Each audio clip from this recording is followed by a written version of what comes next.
Christian Minier a 33 ans et 17 ans d'expérience sur ce bateau racheté à son père. Aujourd'hui, le Bisdur fait route vers l'ouest, à 1 heure de la côte vendéenne, pour relever 400 casiers immergés depuis 3 jours. Le mois dernier, le patron, les matelots, ont fait grève pendant 10 jours. Il leur faut désormais compenser les pertes, tant bien que mal, vendre leurs crevettes au meilleur prix. Oh, sans doute aux alentours de 70 francs le kilo. Est-ce que ce sont les mêmes prix qu'avant la grève? Oh oui, c'est pareil, oui. De toute façon, ça ne pouvait pas changer du jour au lendemain, le temps que tout se mette en place et tout. Si un jour il y a quelque chose qui se met en place.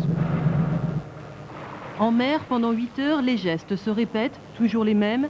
Il faut relever 8 séries de 50 casiers, appâter puis rejeter le matériel toujours plus loin. Question de rendement.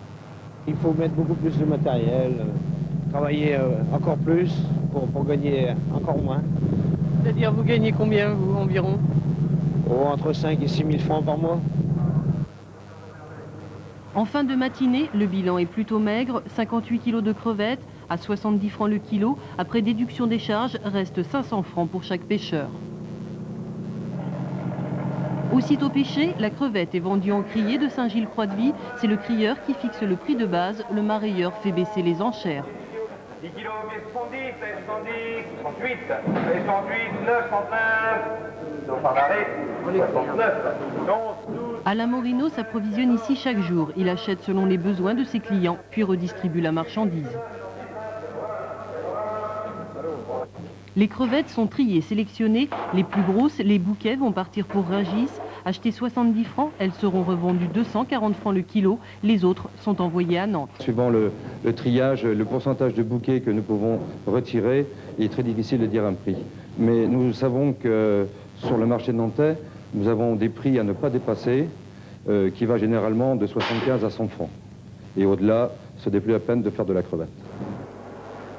Le marché d'intérêt national de Nantes alimente toute la région en poissons frais.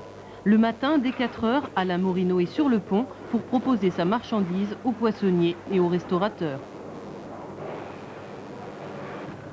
Sa marge est d'environ 20%. La crevette, achetée 70 francs en criée, il la revend aux mines 90 francs à 110 francs le kilo. Dans ce prix, il faut inclure le transport, les charges de son entreprise qui emploie 5 personnes. T'as pas un peu plus fort, t'as pas du portion là un peu plus gros?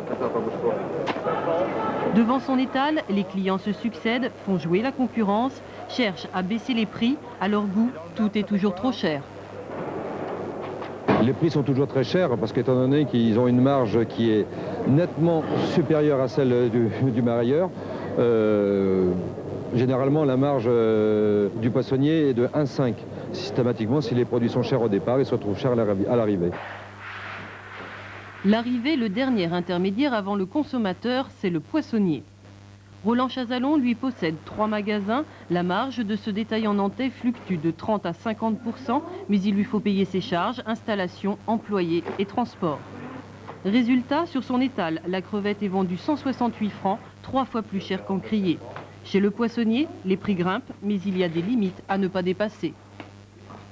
Je crois que c'est le client, c'est le consommateur en définitive qui nous impose une certaine sagesse au niveau des prix. Nous sommes suffisamment conscients des difficultés que rencontrent et les pêcheurs et les consommateurs et nous sommes donc le tampon justement entre ces deux.